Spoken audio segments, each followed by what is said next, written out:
Hi everybody, I'm Beebs Kelley. Welcome back to another video. We have not done a comments response video in quite a while, so let's take a look at some of your guys' questions and top comments. If Meghan asked you to be her stylist, what would you say? I really like a challenge, and I think it would be a challenge, but I'd probably say no. Marblehead asked, why does Meghan wear that level of sleeve length all the time or rolls up her shirt sleeves to elbow length? Either way, a messy roll. Is it because her arms are so long? To fit them, the garment would be too big overall? It could be. She does have long arms in comparison to like the size she might order, for example. So it could be that the sleeves are a little short, but by wearing sleeves at maybe like 3/4 lengths or elbow length, she can minimize the appearance of extra long limbs or of lankier looking limbs. When your arms look a little bit long or out of proportion, then you can wear sleeves that kind of cut them off at either of these spots rather than a really short sleeve or sleeveless or full sleeve. It will make your arms look more balanced. The opposite is true if you have short arms. Like my arms, they're not actually short. I'm just really short, so my arms look short to me. So I avoid wearing 3/4 sleeve, but I quite like elbow length sleeves. So I still wear those.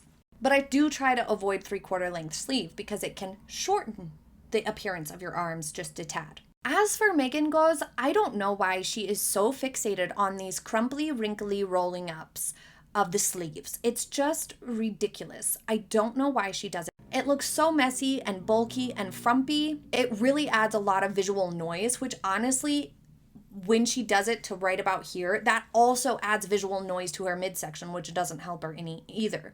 I think it might have something sort of lingering from her days on Suits when they used to roll her sleeves a lot, or she just doesn't have a very creative approach to her wardrobe. I mean, for goodness sakes, she's worn only sandy colors for years now. It must be beige or grayish or gray or off-white. You know what I mean? She doesn't wear a lot of color and she doesn't venture out in those sorts of ways. We haven't seen many improvements in her wardrobe. So I feel like maybe she's just not that creative with her fashion and her style, and she's not willing to try other things. But cleaner sleeves would help her a lot, that's for sure. Username Rax9606 says, buttoning up too high isn't flattering if you're busty. Which she is, in reference to the Meg. Better to leave one or two open. Okay. Yes, buttoning up all the way can be not as flattering if you're busty. Sometimes you can't even get them buttoned. Case in point. So yeah, that's true. But Meghan Markle is not busty by nature. Some of these pictures in the video that this is referencing is the Africa tour outfit fails. And you can find that in the Sussex trips and tours playlist on my page if you'd like to go take a look at that video and the outfits. In that video, some of those pictures were taken during Meghan's postpartum phase after Archie was born, so she could have been breastfeeding or something and slightly more busty in those pictures, but Meghan does not have a naturally busty body type at all. She wears a padded bra a lot of the time. You can see proof of that in the Nigeria fashion edition, which will also be on that same playlist. So Meghan Markle should not have had it unbuttoned to the level that she did. She should have maintained professionalism. Now, in a situation where you are busty and you need to be dressed professionally, just avoid button-ups if they're not fitting properly here. You can get them tailored to fit fine, but if you can't or you're not able to at that time, then switch to a nice sweater, something that looks elevated instead of a button-up. Simple fix. Viewer George in Manchester says, it's not just that she copies his mother's outfits, she treats him like a child. I think most children stop holding their mother's hand by the age of 5 or 6. It's true.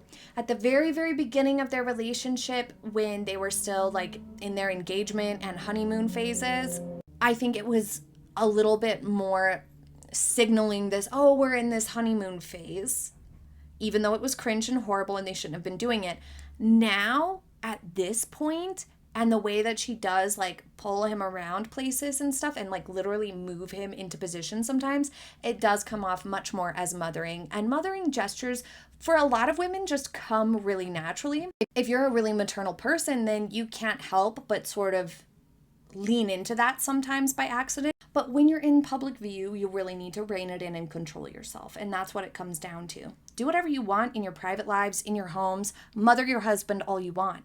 But when you're out in public, it can come across as emasculating for him. It can come across like he can't figure out what to do on his own. It takes away from his presence. It also takes away from your presence. It makes you look more bossy and controlling, and it just distracts from whatever it is that you're doing and why you're there. It's not a good look. So, behave appropriately in public. There was an article recently that said a celebrity stylist explained that Meghan Markle wears clothes that drag on the ground because it helps to elongate her and make her look taller. Is that a real thing? I can't imagine that it works and have never heard that as a more petite person. Can you let us know?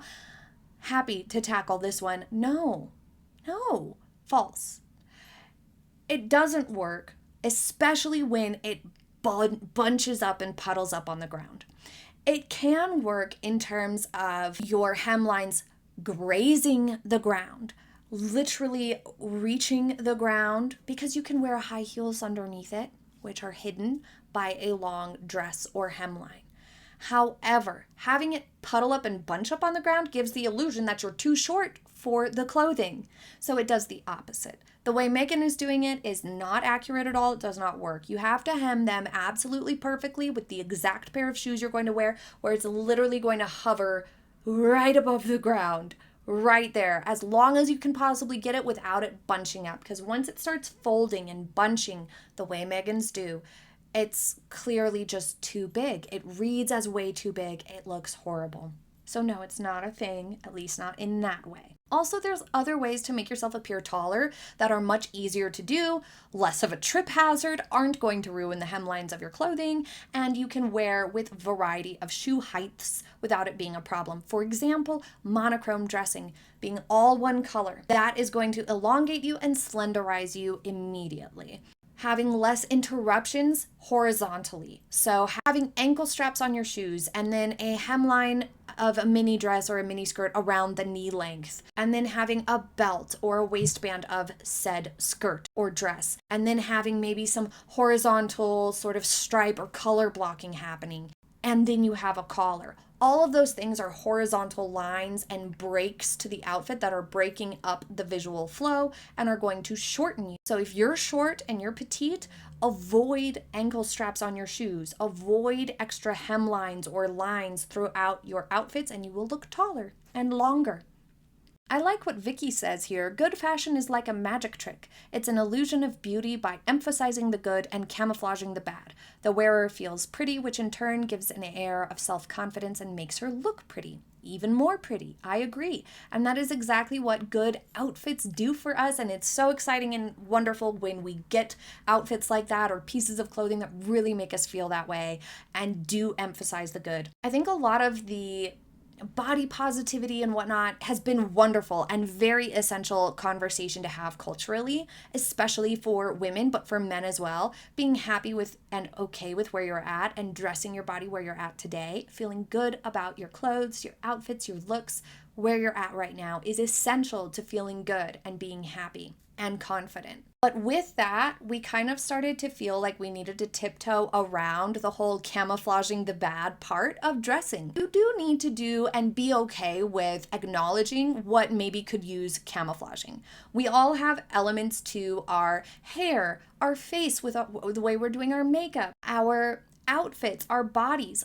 We all have elements that are our strengths and maybe our little bit of a weakness. Perhaps we have slightly dry skin, or our hair doesn't have much volume, or won't hold a curl, or perhaps we have a little bit of a tummy. We gotta camouflage those things a little bit and highlight the things we do like maybe our eyes, our legs, a cute haircut, or beautiful hair color. Highlighting those things and camouflaging the things that are maybe not as good or something like that, whatever they may be, is the key to making a good look and feeling confident.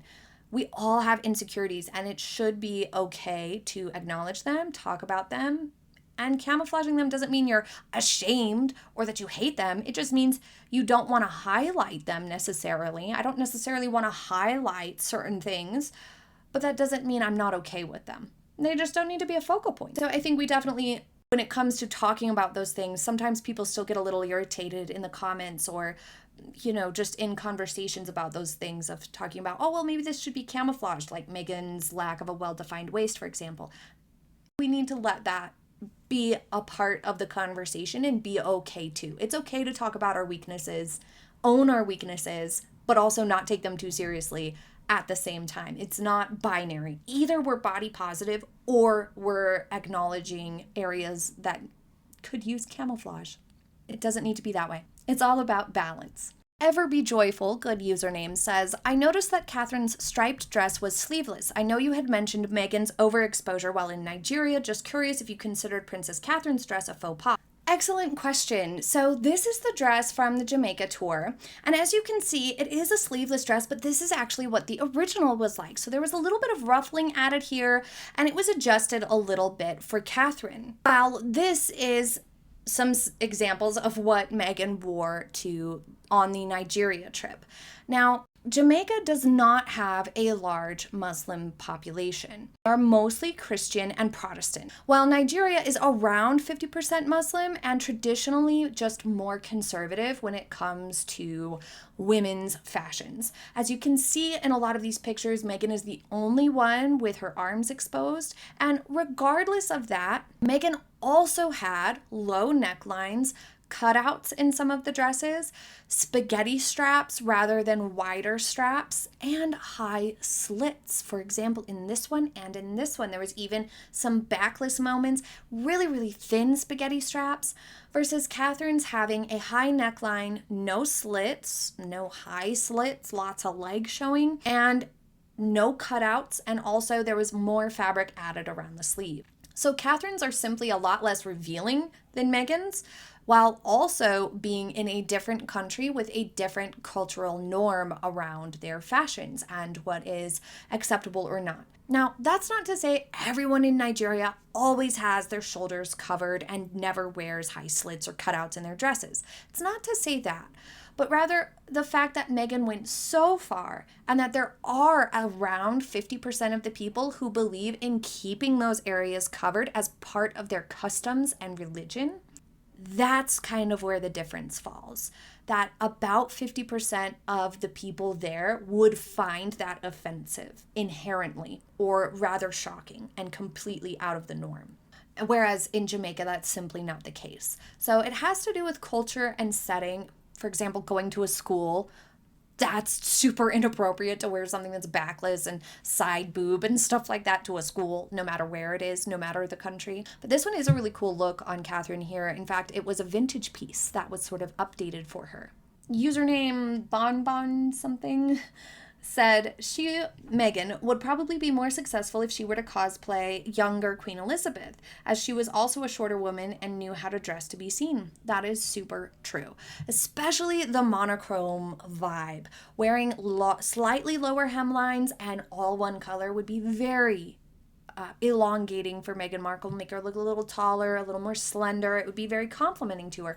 And skirt suits, things with like a lower like drop peplum, things like that would give her a little bit more of a waist. Fit and flares would be fabulous for Meghan, but she just doesn't want to go for those things. She seems to prefer more modern silhouettes, which is totally fine and can work for her, but she still needs to make adjustments for it to work with her proportions a little better. Nana Libby says, please answer this question. Why do men wear the ties with the fold above the tie pin? It looks like a mistake, even though it obviously is not. So it all has to do with posture. You don't want the pin, the tie pin, to result in a pulling down of the collar and the tie and whatnot.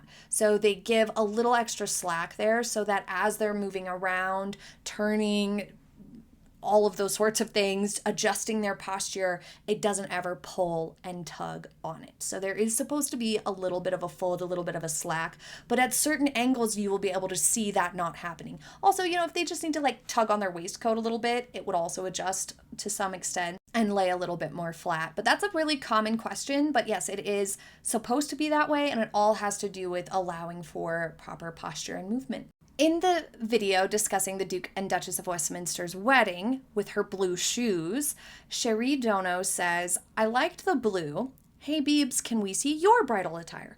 I am not married, so no, you cannot. Trina asked, I have a question for you about Olivia's dress versus Pippa Middleton's dress.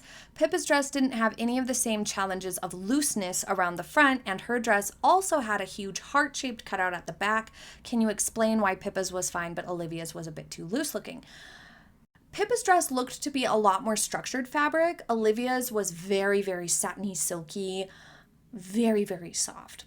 Olivia's also had a boat neck where Pippa's collar came up around here. So Pippa was able to have that structure over the top of the shoulders and down the sleeves, whereas Olivia's had this area open across here. That definitely contributed to it. And Pippa's, I'm not sure, but I think it might have had some of that sheer netting across the back, but I'm not 100% sure on that. But a lot of it really came down to the structure of the fabric, and also that collar made a big difference. Regarding her awkward fashion, I think each working household is given a budget, but she spent through the roof with her choices and ended up without much left before the next allowance. And this may be why she wanted half in, half out, so she had more control of getting freebies. On top of that, she likely insisted on the selection and refused to listen to advice. It's true. Another good point to that is if she had spent so much on the clothes and didn't have enough for the tailoring, she wouldn't have been able to afford that, to have those items tailored properly. On Olivia's wedding dress video, this person commented, "This woman is wealthy and marrying another wealthy man, but neither of them are public figures," and felt it was inappropriate to include it in a video, their wedding or her wedding dress. But it was publicized. It was in the newspapers, they had press there, and it was a big deal, a society wedding. And honestly, I liked her wedding dress. I was quite complimentary of it. So I don't see a problem in if a celebrity, a public figure, a royal, anybody like that has a wedding and it's out there either on social media or in the news. I see no problem in including it in a video and taking a look at it. Especially for a big day like that, we can all learn from it, and I think that that's great. And it's fun to talk about.